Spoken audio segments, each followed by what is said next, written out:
لا إله إلا الله وحده لا شريك له ونشهد أن سيدنا ومولانا محمدا عبده ورسوله صلى الله تعالى عليه وعلى آله وأصحابه وأزواجه وذرياته وأتباعه وبارك وسلم تسليما كثيرا. أما بعد، فأعوذ بالله من الشيطان الرجيم. بسم الله الرحمن الرحيم. إن عدة الشهور عند الله 12 شهرا في كتاب الله يوم خلق السماوات والأرض منها 4 حرم ذلك الدين القيم فلا تظلموا فيهن أنفسكم. صدق الله العظيم. محترم دوستوں،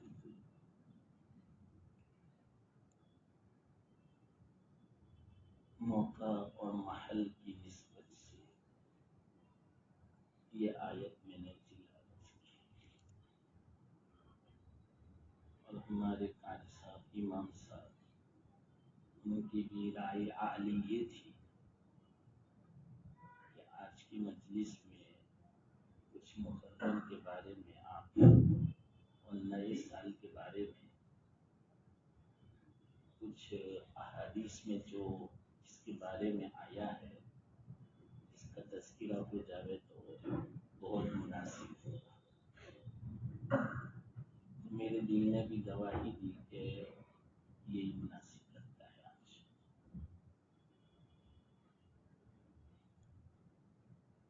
ایک مسلمان ہونے کے اعتبار سے، مسلمان ہونے کے ناطے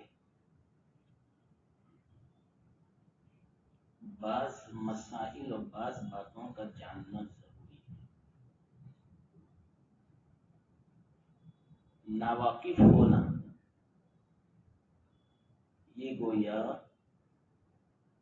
مسلمان کے لیے اسلام میں کمی کی علامت ہے. تو وہ کچھ باتیں آپ کے سامنے انشاءاللہ عرض کروں.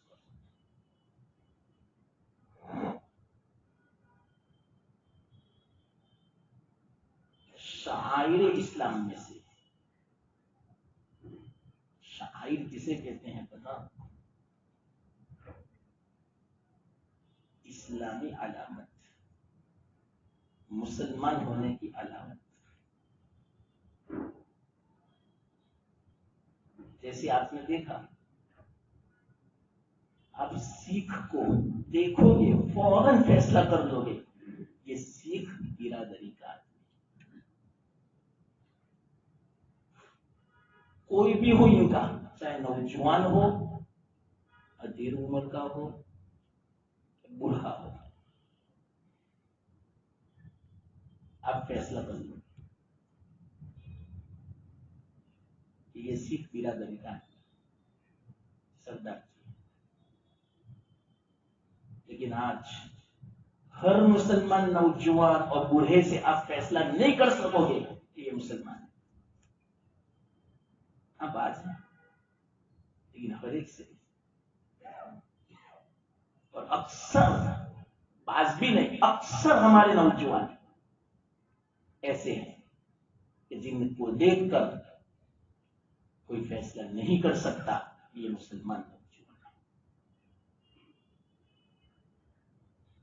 کیوں؟ علامتیں نہیں ہیں اسلام. لباس تو ہے ہی نہیں، چہرہ بھی نہیں، سر کے بال بھی نہیں اور ٹوپی تو ہوتی نہیں. ٹوپی بھی علامت ہے اسلام کی، ادب ہے ادب.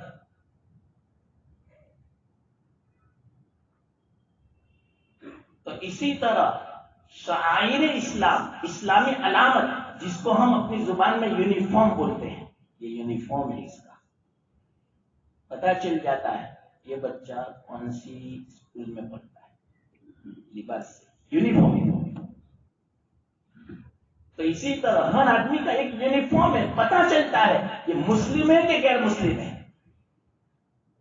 اس کو بولتے ہیں علامت، یونیفارم، شعائر. اذان شعائر میں سے، قربانی شعائر میں سے، اور شعائر کی عظمت بجا لانا یہ قلوب کے تقوی کی علامت ہے. اس کے دل میں تقوی ہے. وَمَن يُعَظِّمْ شَعَائِرَ اللَّهِ فَإِنَّهَا مِن تَقْوَى الْقُلُوبِ.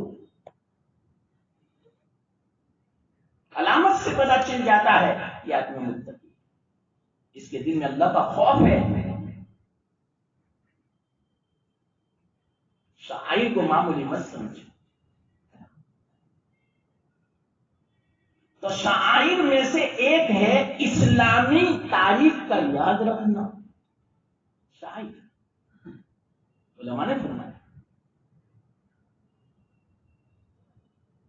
اب آپ ہی بتاؤ ہمارا کتنا ہو؟ ہر مسلمان جانتا ہے اسلامی 12 مہینوں کے نام؟ خود نہیں جانتا. اپنے بچوں کو کبھی کہا کہ تم اسلامی مہینوں کے نام سیکھو؟ ہاں، وہ انگریزی نام آپ کو سنائے گا، آپ خوش ہو جاؤ، شاباش کرو. لیکن اس وقت بھی ہمارے دل میں یہ سوال پیدا نہیں ہوتا کہ بچے سے کہیں کہ اسلامی مہینوں کے نام بھی یاد کر لے بیٹا. ہمیں یاد ہو تو کہیں. افسوس کی اگر بچے نے کہا چلو ابا مجھے سکھا، اگر ابا کو یاد نہیں ہے تو کیا منہ دکھائے گا؟ اس لیے خود پہلے عمل کرے، اس کا اثر بچوں کو کرے.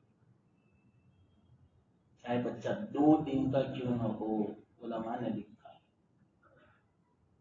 چاہے 2 ہفتے کا ہو، 2 مہینے کا ہو، 2 سال کا ہو، کوئی بھی ہو، نہ بولتا ہو پھر بھی وہ اثر لیتا ہے، جذب کرتا ہے، کیچ اپ ہے. کتابوں میں مسائل بھی ہے. تو ہم سنت کے مطابق کھانا، سنت کے مطابق رہن سہن، سنت کے مطابق زندگی بچوں کے سامنے رکھیں گے، بچہ خود بخود اس کو لیتا ہے،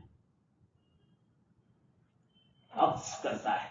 اللہ نے ہر انسان کے اندر ایسی فطرت رکھی ہے عکس کرنے کی. چوری کرنا یعنی وہ چوری نہیں مانتی، عادتیں چوری کرتا ہے، لیتا ہے، پتہ بھی نہیں چلتا کس طرح، خفیہ طور پر، پوشیدہ طور پر.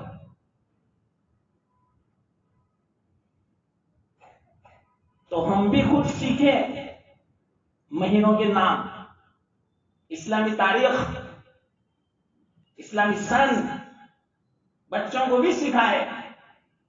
یہ شعائر میں سے لکھا ہے، بلکہ یہاں تک فرمایا اگر پوری امت اس کو بھول جائے پوری امت گنہگار. فرض چھوڑنے کا گناہ فرض کفایہ ہے. فرض کفایہ کا مرتبہ واجب سے بھی اونچا، سنت مؤکدہ سے بھی اونچا. واجب قربانی ہے نا، فطر واجب ہے نا، صدقہ فطر واجب ہے نا، اس سے بھی اونچا مرتبہ اسلامی تاریخ کو یاد رکھنا. یہ مسئلہ معلوم تھا؟ مسئلہ ہے فرض کفایہ ہے، سنت سے بھی اونچا، سنت مؤکدہ. یہ تو اللہ کی رحمت ہوئی کہ اس کو فرض کفایہ کہا. فرض عین قرار دیتے تو مشکل آ جاتی. یہ اللہ کی رحمت ہے کہ بعض احکام کو فرض عین قرار دیا اور بعض احکام کو فرض کفایہ، بعض کو واجب، بعض کو سنت، بعض کو مستحب، بعض کو نفل.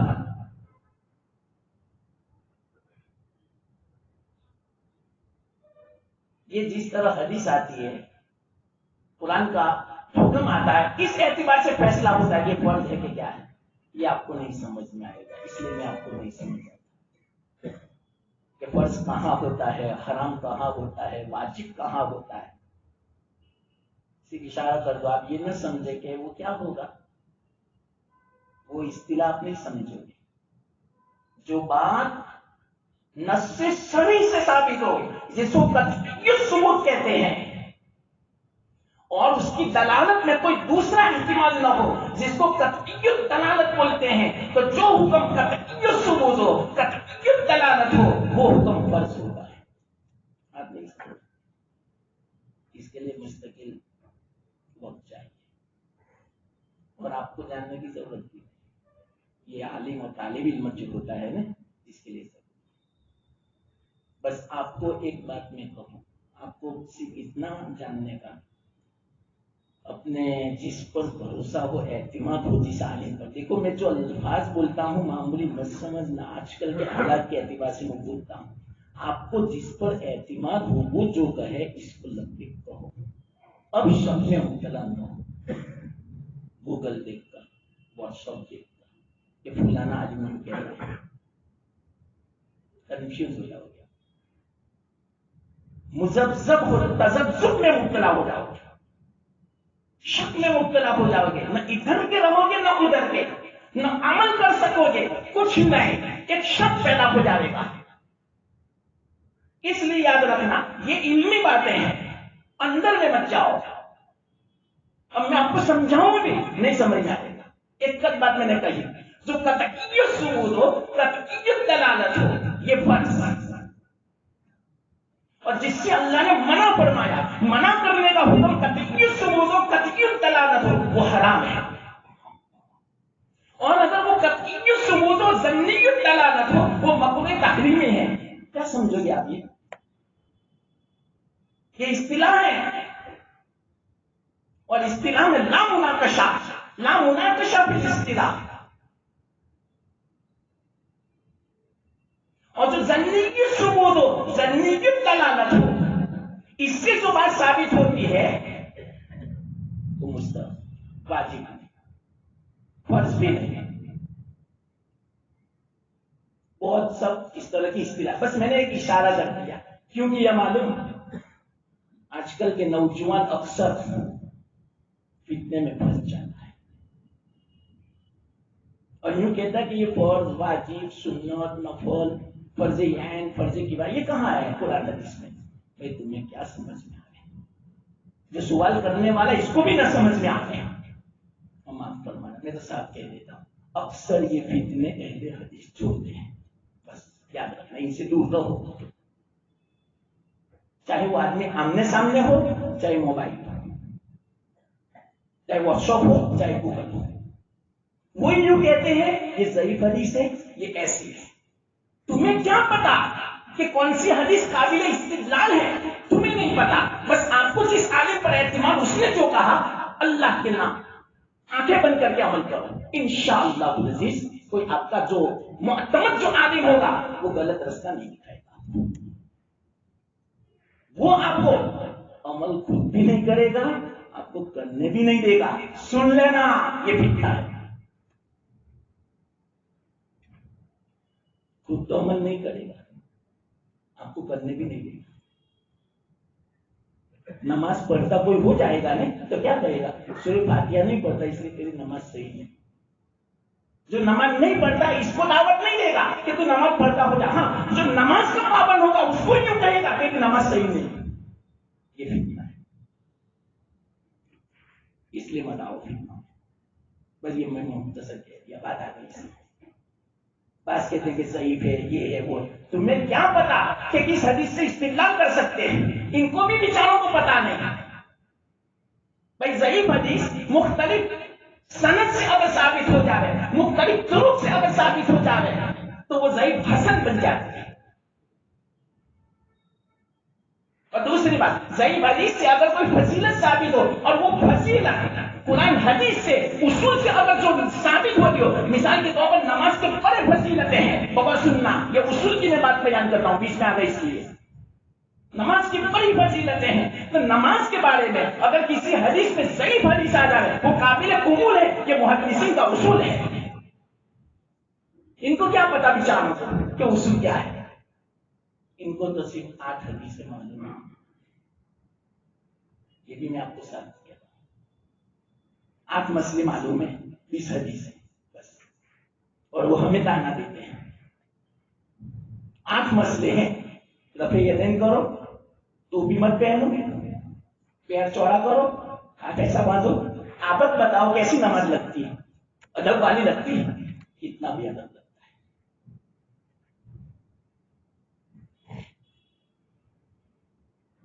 عورتوں کو بھی ایسا کہتا ہے کہ تم بھی ایسی کر لو، اور سدے میں بھی تم مردوں جیسے کیسی لگے. عورت ایسا ہی سدا کرتے. چلو خیر، بیچ میں بات آ گئی. یہ اس لیے کہ ہمارے نوجوان بہت فتنے میں مبتلا ہے، واٹس ایپ والے مبتلا ہے. اس میں تو یہ لکھا ہے، اس میں بھائی کیوں پوچھتے ہو؟ جو آپ کا معتمد عالم اس نے جو کہا بس لگتے ہیں. منہ کیوں اپنے عالم پر بھروسہ کرتے ہیں؟ اب لاکھ فضیلتیں سناؤ، لاکھ ان کو حدیثیں سناؤ، وہ نہیں مانے گا آپ کی بات. آپ کیوں مانتے ہو؟ آپ کیوں اتنے سستے بنتے ہو؟ آپ بھی بنو قیمتی. اور قسم کھا کے میں کہتا ہوں آپ سے زیادہ قیمتی کوئی نہیں ہے. آپ سے مطلب سمجھے اہل سنت والجماعت، وہ نہیں ہے اہل سنت والجماعت. ایک بات دلائل ہے اس کے. خیر معلوم نہیں بات کی بات ہے بیچ میں کیا سمجھا رہا تھا. ہاں، تو اسلامی مہینہ، اسلامی تاریخ، اس کا یاد رکھنا فرض کفایہ ہے. فرض کفایہ کا درجہ یہ یہاں سے بات آئی تھی. تو کہا کہ یہ فرض کفایہ کہاں ہے حدیث میں؟ ایسا سوال کریں، ان کو نہیں سمجھ میں آ سکتا. میں نے آپ کو سمجھا کہ فرض کفایہ کسے کہتے ہیں؟ جیسے جنازے کی نماز،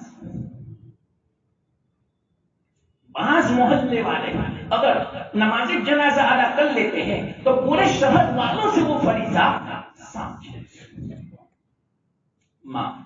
لیکن کوئی نماز نہ پڑھے، پورا گاؤں پورا شہر گنہگار ہوگا. فرض چھوڑ دیں، اس کو بولتے ہیں فرض کفایہ. تو اسی طرح اسلامی تاریخ، اسلامی مہینہ، اس کا یاد رکھنا فرض کفایہ. چند لوگوں نے یاد رکھ لیا تو فریضہ ساکت ہو جائے گا. لیکن ایک بات یاد رکھنا، جو یاد رکھے گا وہ فضیلت والا، اس کو ثواب ملے گا فرض کفایہ پر عمل کرنے کا. بعض یوں نہ کہیں کہ بھائی بعضوں نے یاد کر لیا، اب ہمیں یاد کرنے کی کوئی ضرورت نہیں ہے، فریضہ ساکت ہو گیا. ہاں بات صحیح ہے، لیکن جو عمل کرے گا اس کو فضیلت ملے گی. تو ہم کیوں فضیلت سے محروم رہیں؟ ہم بھی یاد رکھیں. چلو یہ بھی ایک مسئلہ تھا. میں نے کہا کہ انشاءاللہ چند مسائل مجھے سمجھانا ہے آج اس نسبت سے. تو یہ بھی ایک مسئلہ ہو گیا. یہ جو میں نے آیت تلاوت کی، اس آیت میں اللہ فرماتے ہیں ان عدت الشہور، مہینوں کی گنتی عند اللہ، اللہ کے نزدیک 12 شہر، 12 ہے. فی کتاب اللہ، لوح محفوظ میں پہلے سے لکھ دیا اللہ نے. لیکن کون سے مہینے؟ اسلامی قمری مہینے، جس کا تعلق قمر سے ہے، چاند سے، سورج سے نہیں. شمسی حساب نہیں، قمری حساب. شمسی نظام نہیں، قمری نظام. یہ فرض کفایہ ہے. صحابہ کوئی جانتا بھی نہیں تھا انگریزی کا. کسی ایک واقعہ مجھے بتاؤ کہ کسی صحابی نے کوئی انگریزی تاریخ بیان کی، حالانکہ چلتی تھی اس وقت عیسوی، اللہ کے رسول صلی اللہ علیہ وسلم کی ولادت ہوئی تھی تو اس وقت عیسوی سن 571 کا. ہاں عیسیٰ علیہ السلام ان سے پہلے تھے، 571 سال پہلے آئے. عیسوی سن کا مطلب کیا؟ حضرت عیسیٰ علیہ السلام کی ولادت کا سن، اس کو بولتے ہیں عیسوی سن. یہ نصارہ نے ایجاد کیا اور وہ بھی یقینی نہیں ہے، اٹکل بچوں اندازہ نہیں انہوں نے نکالا، ان کو بھی پتا نہیں. اس کو بولتے ہیں عیسوی سن، شمسی نظام. لیکن اسلام میں قمری نظام، اس لیے کہ اس کے ماتحت میں اس کے اوپر بہت سارے احکام کا مدار ہے. قمر پر چاند، رمضان قمری مہینے پر مدار ہے، قمری تاریخ ہے، انگریزی نہیں، اس لیے تو ہر سال بدلتا رہتا ہے. اور آپ نہیں دیکھتے چند سالوں میں کبھی سردی میں رمضان، کبھی گرمی میں، کبھی بارش میں، یہ بدلتا رہتا ہے. عیدین اس کا مدار قمری مہینے پر ہے. اور اسی طرح بچہ جو بالغ ہوتا ہے تو 15 سال میں اگر کوئی علامت نہ پائی جائے بلوغ کی تو 15 سال مکمل جب ہو جائے تو وہ بچہ بالغ. لیکن کون سے 15 سال؟ قمری حساب سے، اسلام انگریزی نہیں. مثال کے طور پر عورت کو عدت گزارنی ہے، شوہر کا انتقال ہوا اسلامی پہلی تاریخ کو، تب اس کے لیے 4 مہینہ 10 دن، چاہے 120 دن ہوئے یا نہ ہوئے اسلامی تاریخ کے اعتبار سے. ہاں جب بیچ میں انتقال ہو، مہینے کے بیچ میں انتقال ہو، اب 4 مہینہ 10 دن کا مطلب کیا؟ 130 دن مکمل عدت میں بیٹھنا پڑے گا. اس کے بغیر وہ گھر سے باہر نہیں نکل سکتی. بلا ضرورت شدیدہ حرام ہے، حرام گناہ کبیرہ ہے. آج کل تو پتہ ہی نہیں چلتا شوہر کا انتقال ہوا، عورتیں 1-2 مہینے میں باہر، طلاق والی باہر، عدت میں بیٹھنا فرض ضروری، حرام ہے نکلنا. معمولی بہانے سے نکل جاتی ہے. تو عدت کے مسائل کا جو مدار ہے وہ قمری تاریخ ہے، شمسی نہیں، سورج والے نہیں. اسی طرح آپ کو پتا ہے یہ جو زکات کا مسئلہ ہے کہ حولان حول یہ شرط ہے، 1 سال کے بعد زکات واجب. صاحب نصاب کوئی ہو گیا 1 سال اس پر گزرنا شرط ہے، لیکن وہ کون سا سال؟ قمری سال، انگریزی نہیں. یاد رکھنا اس بات کو. قربانی میں بکرا 1 سال کا مکمل ہونا چاہیے، قمری سال، انگریزی نہیں. انگریزی سال تو قمری سال کے مقابلے میں 10 دن زیادہ ہوتا ہے. تو اگر انگریزی سال کے اعتبار سے وہ بکرا 10 دن کم ہے، کوئی حرج کی بات نہیں ہے، قربانی جائز ہے. تو دیکھو کتنے مسائل، بہت سارے مسائل میں نے مختصر کہہ دیے. تو قمری پر حج سب سے بڑا فریضہ، قمری تاریخ. یوم عرفہ قمری تاریخ پر، پورا مدار حج کا عرفہ پر. لیکن وہ کون سا عرفہ؟ 90 تاریخ ذوالحجہ، قمری تاریخ والا. اس لیے علماء نے فرمایا، یہ وجہ میں نے آپ کو بیان کی کہ قمری تاریخ کا یاد رکھنا فرض کفایہ کیوں؟ سارے مسائل کا مدار قمری تاریخ پر ہے، انگریزی نہیں. لیکن افسوس کی بات ہے ہمیں یاد نہیں. ہاں ایسا موقع ہوگا بتلا دیے تو ٹھیک ہے، یا مسجد میں آ گئے گھڑی میں دیکھ لیا تو ٹھیک ہے، ورنہ ہماری جو روزمرہ کا جو کام کاج ہے اس میں رواج نہیں دیتے ہم قمری تاریخ. حالانکہ مسلمان کے شعائر میں سے، میں نے پہلے کہا شعائر میں سے، علامت میں سے اتنا ہے کہ آپ عربستان جاؤ گے وہاں جو بھی کوئی مسئلہ ہوگا، کوئی بھی خط ہوگا، کوئی بھی قانون ہوگا تو اس میں اسلامی تاریخ پہلے، نیچے انگریزی تاریخ تابع ہے. لیکن آج کل الٹا ہو چکا ہے، مسلمان انگریزی تاریخ کو سر کا تاج بناتا ہے اور تابع اسلامی تاریخ کو. ارے تابع بھی نہیں بناتے، پتہ بھی نہیں ہے کتنوں کو، تو یہ بھی نہیں پتا چلتا کون سا مہینہ، کون سی تاریخ، کون سا سال. اسلامی نیا سال شروع ہو گیا ہمارا، یہ 9 تاریخ شروع ہوئی، اور یہ بھی یاد رکھنا اسلامی دن جو شروع ہوتا ہے اسلامی تاریخ کا مغرب سے شروع ہوتا ہے، جیسے اذان ہوئی شروع، اور انگریزی رات کے 12 بجے۔ یہ کوئی حساب ہے آپ ہی بتاؤ، سورج کے حساب سے، اور رات کے 12 بجے کہاں ہے سورج؟ لیکن کیا کریں، جو بھی ہو کوئی حرج کی بات نہیں انگریزی تاریخ کو یاد رکھنا، لیکن اسلامی تاریخ کو بھی تو یاد رکھو، اپنی گھڑی میں کم سے کم مسلمان کی گھڑی میں اسلامی تاریخ کو، انگریزی تاریخ کو آپ کو ہر جگہ مل جانے کا، ہر جگہ کیلنڈر میں ہو جائے، لیکن اسلامی تاریخ اس کا رواج نہیں، اب ملے گا انشاءاللہ۔ تو فرض کفایہ اس لیے تو ہمارا جو سال شروع ہوا وہ 1444 ہے، 46 اور 4 1444 یاد رکھنا، یہ محرم کا مہینہ ہے، اور ابھی 90 تاریخ شروع ہوئی ہے، شروع ہو گئی 90 تاریخ۔ جو روزہ رکھنا چاہے تو صبح رکھ سکتا ہے 90 اور 10 کا، ابھی میں حکم بیان کرتا ہوں اس کا۔ تو اسلامی تاریخ ہجرت سے، ہجری بولتے ہیں، کیوں؟ ہجرت سے شروع ہوئی، اس میں بھی بڑی وجہ ہے۔ اللہ کے رسول صلی اللہ علیہ وسلم جب ہجرت فرمائی تو کیا حالات تھے؟ اس وقت ابھی سن اس طرح سن ہجری کا آغاز نہیں ہوا تھا، اس وقت الگ اعتبار سے سن تھی، الگ الگ، بس ایک پہچان کے لیے۔ اور اللہ کے رسول صلی اللہ علیہ وسلم جب ان کی ولادت ہوئی تو اس وقت عام الفیل سے مشہور تھا، عام الفیل، وہ جو اصحاب فیل والا واقعہ ابرہہ کا جو پیش آیا تھا، بڑا عجیب و غریب واقعہ پیش آیا، اس اعتبار سے اس کے بعد سے جو سن ہوتا تھا اس طرح کہتے ہیں عام الفیل کا دوسرا، تیسرا، چوتھا، اس طرح چند سالوں کے بعد اللہ کے رسول صلی اللہ علیہ وسلم کی ولادت ہوئی تھی۔ لیکن مشغلہ اتنا تھا کہ اس کی طرف توجہ نہیں گئی کہ مسلمانوں کا، اسلام کا کوئی مستقل سن ہو، مستقل کوئی سن ہو، اس کی طرف توجہ نہیں گئی تھی، کیونکہ 23 سال کا بس اتنا ہی اللہ کے رسول صلی اللہ علیہ وسلم کا نبوت کا وقت تھا، مدت تھی 23 سال، اور 23 سال میں سے تو آپ کو پتا ہے 13 سال بڑی مصیبت، بڑی تکلیف میں گزری تھی مکہ مکرمہ میں، اور 10 سال بھی کفار اور مشرکین نے چین سے نہیں جینے دیا تھا۔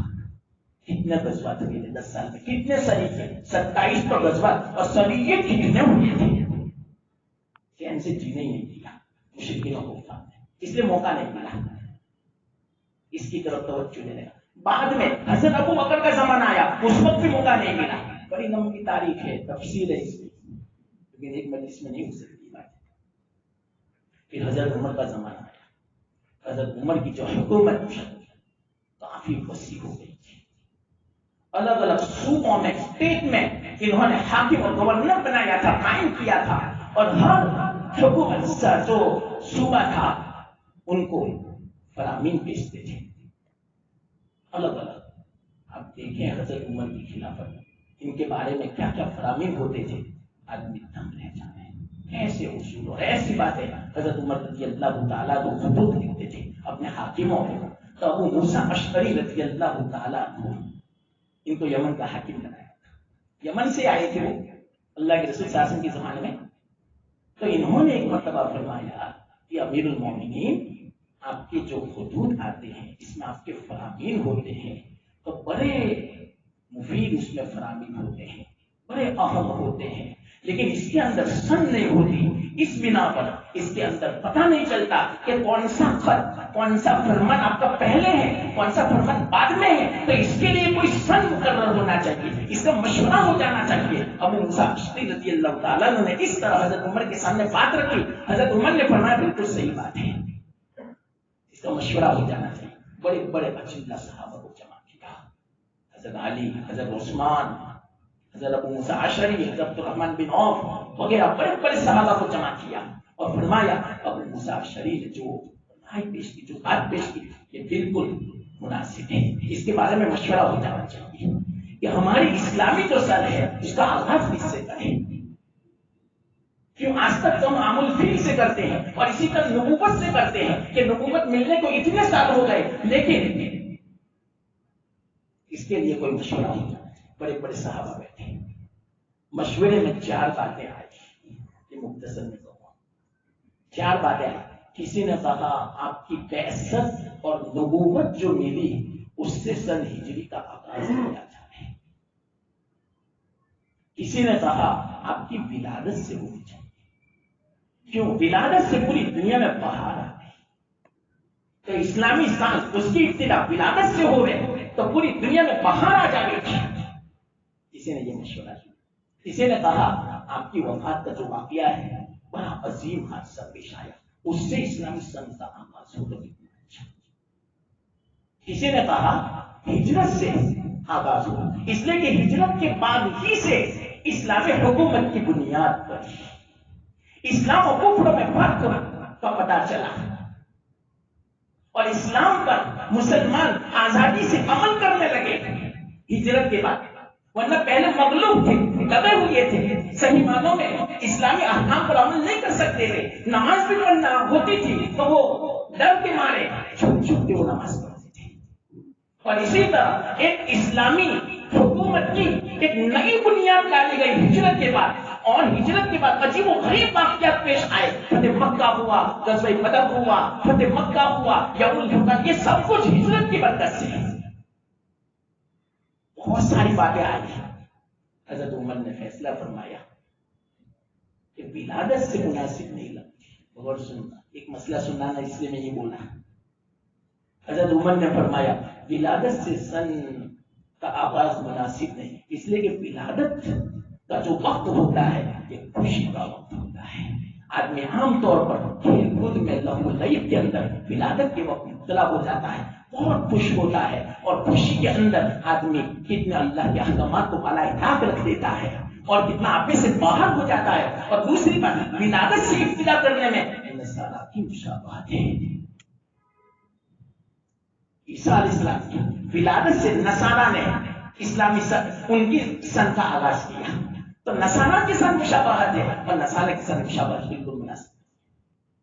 لا تشبہوا بالیہود والنصارى، اللہ کے رسول صلی اللہ علیہ وسلم کہ ان سے مشابہت ہوتی ہے. اس بنا پر ولادت سے مطلب کہ اسلامی سن کا آغاز مناسب نہیں ہے.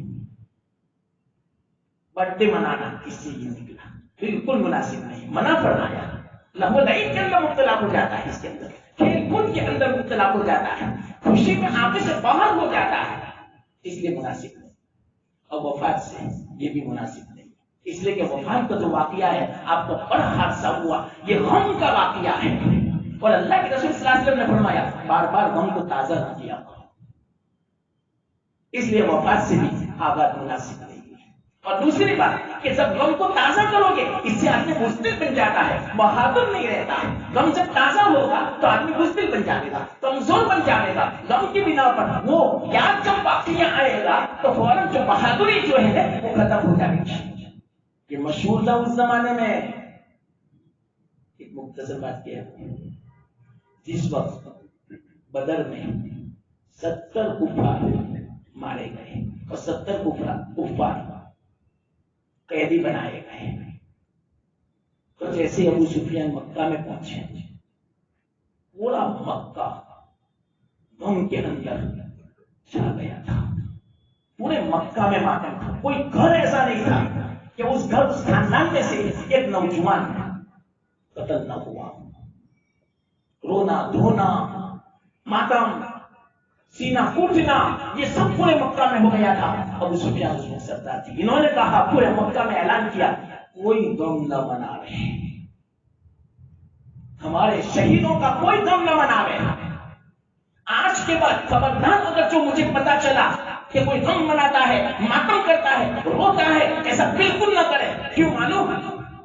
ایسا کہا کہ اس سے بزدلی پیدا ہوتی ہے، ہم اس کا بدلہ لینے والے ہیں. تو اس سے یوں پتا چلا کہ غم کا واقعہ یاد کرنے سے بزدلی پیدا ہوتی ہے. یہ تو کفار بھی جانتے تھے اس بات کو. تو مسلمان کبھی بزدل نہیں ہوتا، وہ تو بہادر ہوتا ہے. لیکن آج کل بہت افسوس کی بات ہے مسلمان جتنا بزدل ہے ایسا کوئی نہیں آج. یہ دوسری بات ہے. اس لیے حضرت عمر نے فرمایا کہ وفات سے بھی مناسب نہیں ہے. ہاں ہجرت سے جو میں نے آپ کو بیان کیا. تو اس بنا پر اسلامی سن ہجری کا آغاز سن 17 میں ہوا تھا. ہجرت کے 17 سال ہو گئے تھے. 10 میں تو اللہ کے رسول صلی اللہ علیہ وسلم کی وفات ہوئی اور اس کے بعد 2 سال حضرت ابو بکر کی خلافت رہی. اس کے بعد 5 سال ہوئے تھے حضرت عمر کی خلافت کے اور یہ مشورہ ہوا تھا اور سن 17 سے اسلامی سن کی آغاز شروع. سن 17 سے یاد رکھنا بڑے بڑے صحابہ نے مشورہ کیا اور اس وقت سے تو اتنا تو مسلمان کو جاننا چاہیے کہ اسلامی سن ہجرت کا آغاز کیسے ہوا, محرم سے کیوں ہوا. تو ہجرت, اب ایک سوال پیدا ہوتا ہے کہ ہجرت تو اللہ کے رسول صلی اللہ علیہ وسلم نے ربیع الاول میں فرمایا تھا, محرم میں تھوڑی. اس کا جواب یہ ہے محرم سے ارادہ تھا اور محرم سے صحابہ نے سفر کرنا شروع کر دیا تھا اور حج کے بعد سے مشورہ ہوا تھا. وہ جو 73 مدینہ پاک سے آئے تھے صحابہ اللہ کے رسول صلی اللہ علیہ وسلم کی خدمت میں, جس کو بیعت عقبہ ثانیہ فرماتے ہیں, آپ سے بیعت لی تھی. تو وہ کب ہوا تھا؟ حج کے موقع پر. اسی وقت سے مطلب کہ صحابہ کو روانہ شروع کر دیا تھا حج کے بعد سے. اور حج کے بعد جو مہینہ آتا ہے سب سے پہلا محرم الحرام.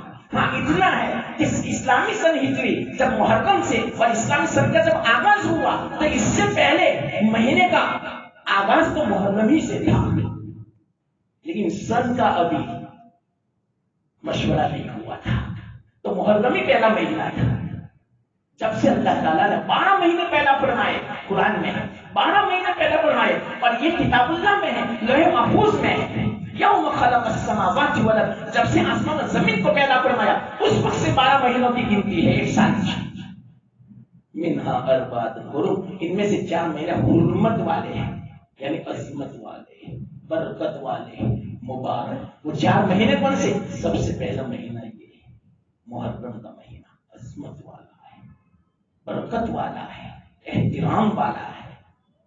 اور ایک اعتبار سے محرم الحرام, بعض کیا سمجھتے ہیں کہ یہ تو حرام کا مہینہ ہے, شادی حرام ہے اور اسی طرح خوشی منانا حرام ہے, اس میں تو کم مناوے. یہ بالکل غلط ہے. محرم الحرام کا معنی کیا؟ حرام یعنی حرمت والا, عظمت والا, برکتوں والا.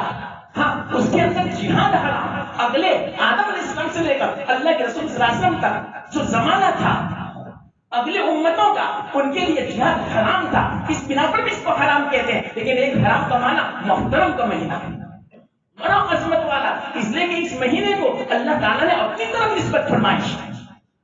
حدیث میں ہے افضل الصیام بعد رمضان شہر اللہ الحرام شہر اللہ المحرم, اور کما قال علیہ السلام, روزوں میں سب سے افضل روزہ رمضان المبارک کے روزے کے بعد محرم کا روزہ. اگر محرم کے روزے رکھتے ہو, ایک روایت میں ہے محرم کے مہینے میں ہر ایک روزہ 30 روزوں کے برابر ہے اور 10ویں تاریخ کا روزہ جو منگل کو آتا ہے اگلے 1 سال کے گناہ اللہ معاف فرما دیں گے. یہ مسئلہ بھی ابھی میں بیان کرتا ہوں, یہ ضمن بات آ گئی. تو اللہ کے رسول صلی اللہ علیہ وسلم نے فرمایا محرم کا کس کا مہینہ اللہ نے اپنی طرف نسبت فرمائی, یہ تو میرا مہینہ ہے. اب آپ ہی بتاؤ جس چیز کی نسبت اللہ اپنی طرف فرماوے وہ کتنا عظیم ہوگا, وہ کتنا محترم ہوگا, وہ نحوست والا کیسے ہو سکتا ہے, وہ منحوس کیسے ہو سکتا ہے. اور یاد رکھنا نحوست کا عقیدہ شرکیہ عقیدہ ہے, شرک ہو جاتا ہے اللہ کے ساتھ.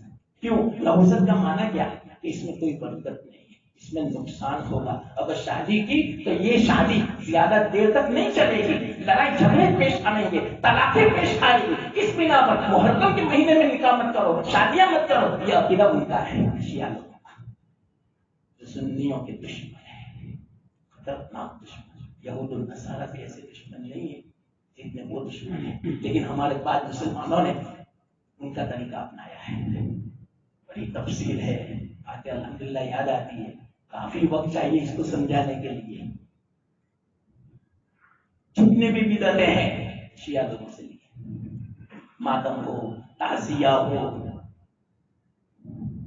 حضرت حسین کے بارے میں اتنا غلو اور اتنی مجلسیں کرنا, یہ بھی بدعت ہے. کربلا میں صرف حضرت حسین شہید ہوئے تھے، دوسرے نہیں تھے. دوسرے کتنے تھے؟ کیوں کسی کا تذکرہ نہیں ہوتا؟ شیعہ کا اس میں ہاتھ ہے. کیوں؟ اس لیے کہ شیعہ لوگ ان کو مسلمان سمجھتے ہیں، دوسروں کو مسلمان بھی نہیں سمجھتے. یہ بھی عجیب بات. وہ یوں کہتے ہیں کہ اللہ کے رسول صلی اللہ علیہ وسلم کی وفات کے بعد سب کے سب صحابہ نعوذ باللہ مرتد ہو گئے تھے، کافر ہو گئے تھے. صرف 5 صحابی مسلمان تھے، بس سب کے سب کافر. نعوذ باللہ.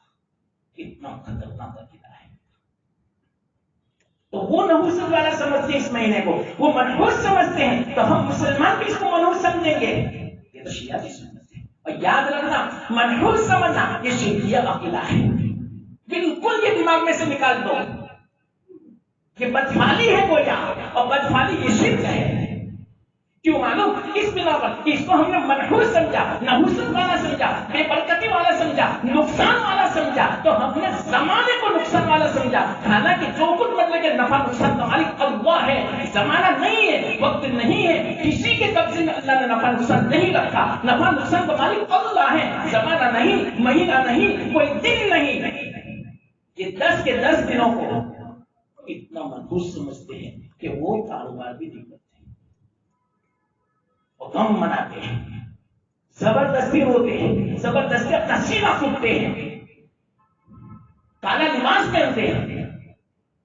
یہ سب حرام ہے، منع فرمایا، حدیث میں صراحت کے ساتھ ہے.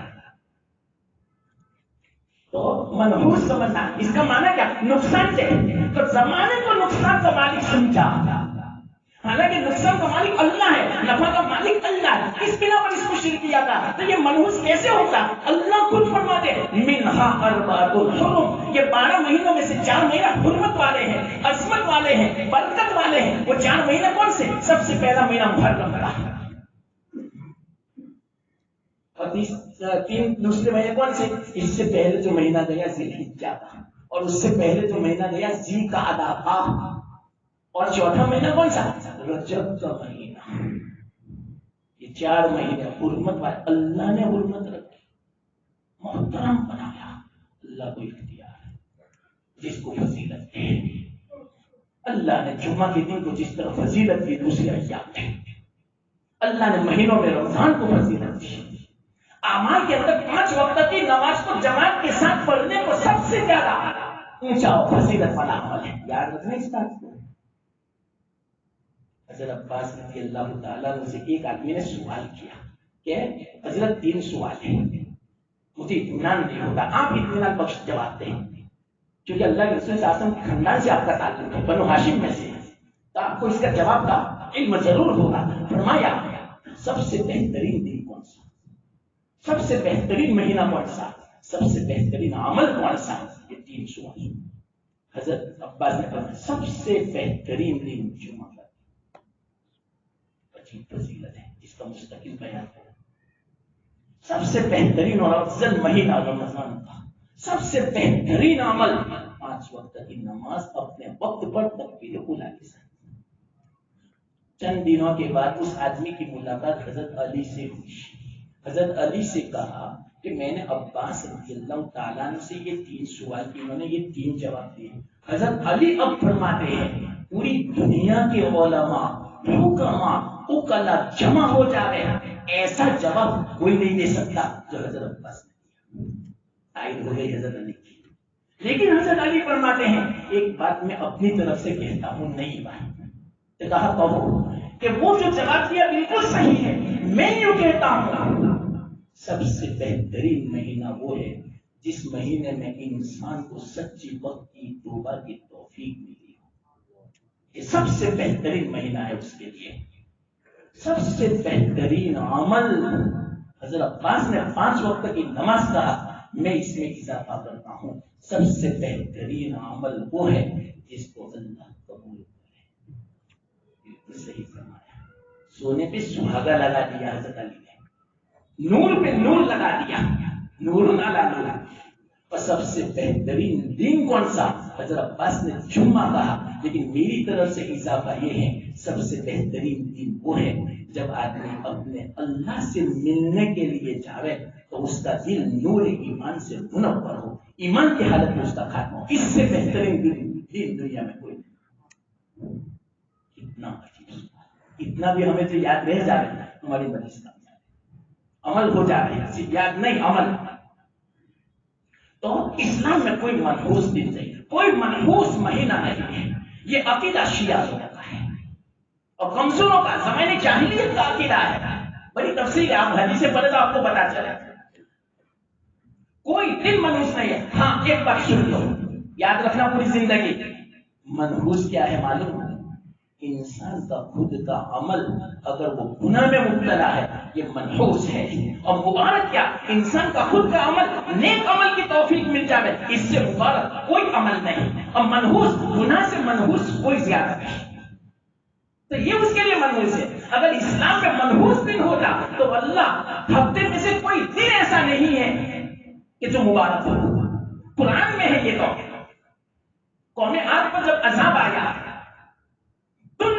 یعنی بالکل آندھی جو ٹھنڈی اور سر والی اتنی زبردست جو ہوا بھیجی تھی مسلسل 8 دن کا، اللہ اس کو فرماتے یوم نحسم، یوم نحس یعنی منحوس والے دن ہے، تو پورا ہفتہ منحوس والا۔ لیکن یاد رکھنا یہ منحوس والے دن اس قوم کے لیے تھا، ہمارے لیے نہیں۔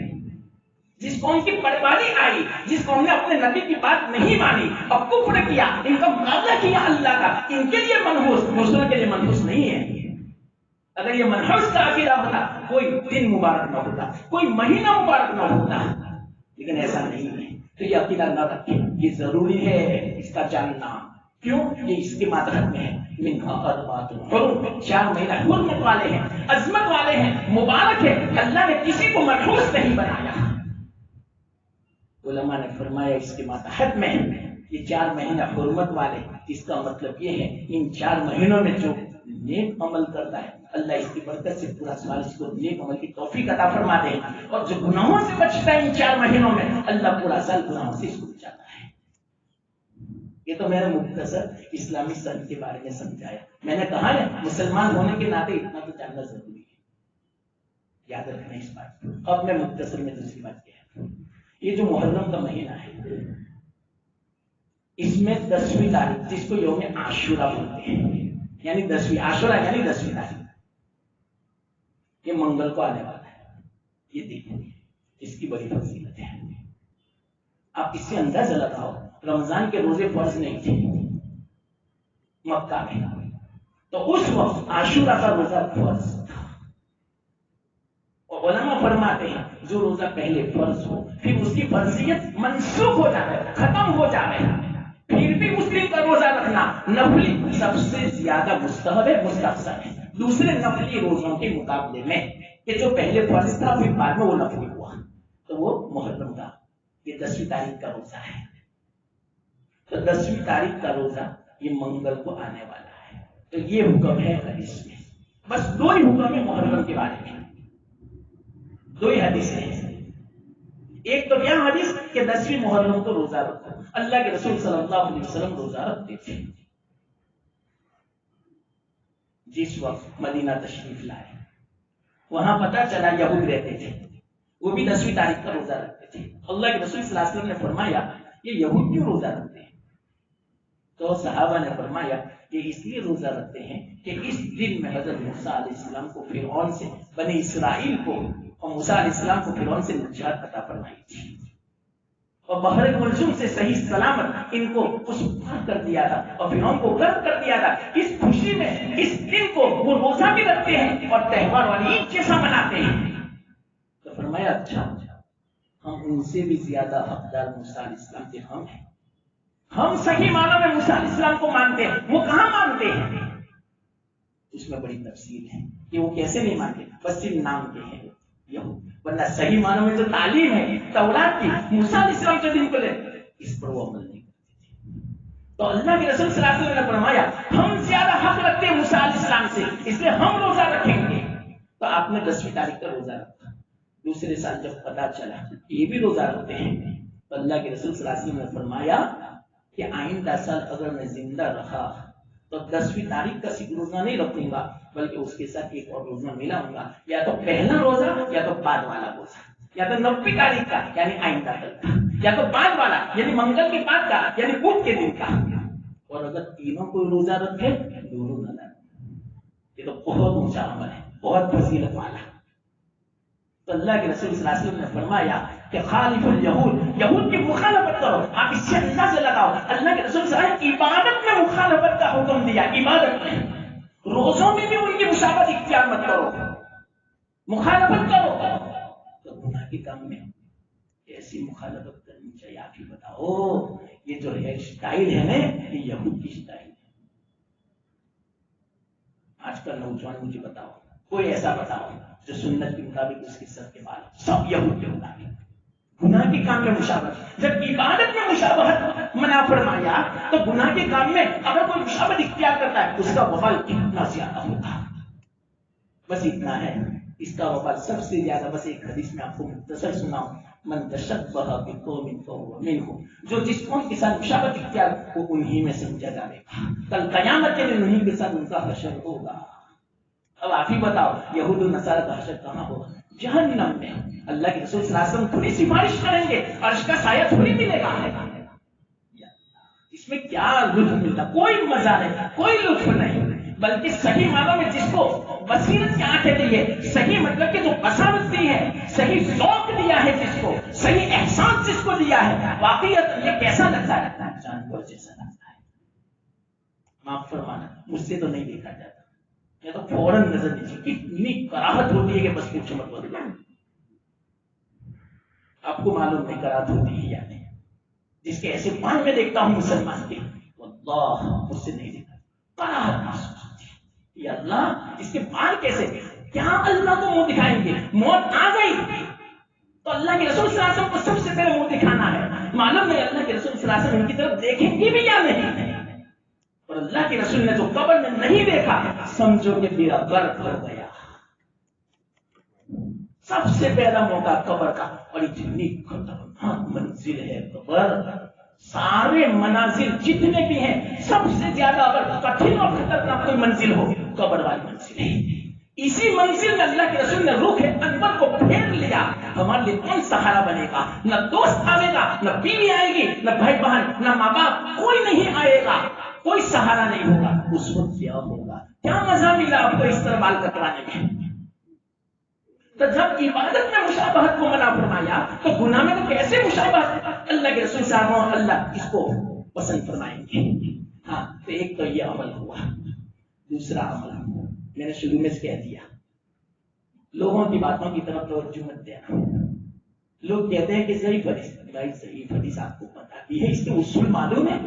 یہ تو آپ جو طلبہ ہوتے اور علماء ہوتے تو ضعیف حدیث کو میں آپ کو سمجھاتا، 1 گھنٹہ لگتا ہے انشاءاللہ، آپ حیرت میں پڑ جاتے، ایسی باتیں میں آپ کو سمجھاتا کہ کون سی ضعیف حدیث حجت ہے اور کون سی حجت نہیں ہے، اور اس کی کیا دلیل ہے، میں آپ کو اس کو کھول کھول کے آپ کو سمجھاتا۔ لیکن بس میں نے شروع میں کہہ دیا، آپ کو سمجھ میں نہیں آ سکتا، اس لیے بس آپ کو جس عالم پر اعتماد ہوگا اس کی بات پر لگ گئے، دوسروں کی طرف کیوں توجہ دیتے ہو؟ ہاں، تو وہ کون سی حدیث دوسری اس مہینے کے بارے میں؟ اللہ کے رسول صلی اللہ علیہ وسلم نے ارشاد فرمایا، جو 10ویں محرم کو اپنے بال بچوں پر کھانے پلانے میں وسعت کا معاملہ کرتا ہے، اللہ تعالیٰ اس کی برکت سے اس کو پورا سال وسعت کا معاملہ فرماتے ہیں، روزی کے دروازے کھول دیتے ہیں۔ یہ تو کتنا اچھا، ہم خورما، ہم ثواب، کھانا بھی ثواب بھی، ہمیں خود کھانا ہے اور ثواب بھی اوپر سے، کتنا اچھا۔ اس روایت کے بعد صحابہ عبداللہ بن مسعود اور دوسرے بعض صحابہ وہ خود فرماتے ہیں، اور بعض راوی سفیان ثوری محدث جیسے وہ یوں فرماتے ہیں، ہم نے بارہا تجربہ کیا، اس حدیث پر عمل کیا، حقیقت میں ہم نے بہو ایسا ہی پایا جیسا اللہ کے رسول صلی اللہ علیہ وسلم نے فرمایا۔ پورا سال ہمیں روزی میں اتنی وسعت اور برکت ہوئی کہ ہم بیان نہیں کر سکتے۔ ان کا تو ایمان تھا، اور آج کل یہ جو کہتے ہیں ہم حدیث پر عمل کرنے ہیں، وہ کہتے ہیں ضعیف ہے، عمل مت کرو، ایسی بات کرتے ہیں، ان کو کون سمجھا؟ اور دوسری بات، اچھا مثال کے طور پر جو بیچارہ روزانہ اچھا نہیں کھا سکتا تھا تو اپنے وسعت کے مطابق اچھا کھلاتے، مثال کے طور پر دال سبزی کھلاتے تھے تو اس دن میں گوشت کھلاتے، مچھلی کھلاتے، مٹھائی کھلاتے، میٹھا بنا رہے، کوئی دوسری چیز آپ اپنی حیثیت سے اچھا کھانا پکا رہے، لیکن اتنا تکلف بھی نہ کرے اپنی حیثیت سے زیادہ کہ قرضہ لینا پڑے، بچوں کو کھلاؤ، اور اس نیت سے کہ اللہ تعالیٰ انشاءاللہ ضرور برکت دے گا، اور اس دن میں صرف اپنے بچوں کو نہیں اور اس پڑوس میں جو غریب ہو ان کو بھی زیادہ کھانا پکاؤ، لیکن ایک بات یاد رکھنا، بعض لوگوں نے اس دن میں کھانا خاص کر رکھا ہے، یہ بھی دیکھیں، کھچڑا حلیم، میں تو یہ مشورہ دیتا ہوں حلیم کھچڑا مت بنا، ان کی سر مشاورت ہو جائے گی، یہ بھی دیکھیں، ضروری سمجھتے ہو حلیم کھچڑا بنا، جیسے مثال کے طور پر ربیع الاول آئے گا یا ربیع ثانی آئے گا تو بریانی ضروری سمجھتے ہیں، کھانا بھی نہیں ان کا، میں صحیح کہتا ہوں، میں صاف کہہ دیتا ہوں، آوے بھی اگر منع کر دینے کا، اور ہمارے شرم کے لے لیا دوسروں کو دے دینا، آپ مت کھانا، ضروری سمجھتے ہیں یہ لوگ، جیسے شعبان کا حلوہ، رجب کے کنڈے، بات میرا یہ الفاظ ہیں، ان کی اصطلاح ہے کہ محرم کا حلیم کھچڑا، ربیع الاول کی بریانی، رجب کے کنڈے، شعبان کا حلوہ، یہ مشہور ہو گیا ہے، کھیر پوری، یہ سب کیا، یہ سب بدعت ہے، ضروری سمجھنا بدعت ہے، کھانے کو بھی ضروری قرار دیا، آپ اس سے اندازہ لگاؤ، اور اس دن میں کوئی عبادت مخصوص نہیں ہے سوائے روزے کے، ہاں اگر تم عبادت بچا لاؤ گے 5 وقت کی نماز، تلاوت، دعا، ذکر، ثواب زیادہ ملے گا، بس یہی عمل ہے، اس کے علاوہ کوئی عمل نہیں، وقت ہو گیا اس لیے بس میں نے اتنا ہی بیان کیا، ورنہ اس کے لیے تو کافی وقت چاہیے اور بھی مسائل طور پر بیان کرنا، اکثر باتیں آ گئی نا، ضروری باتیں آ گئی، اللہ قبول فرماوے، مجھے آپ کو سب کو عمل کی توفیق عطا فرمائے، واہ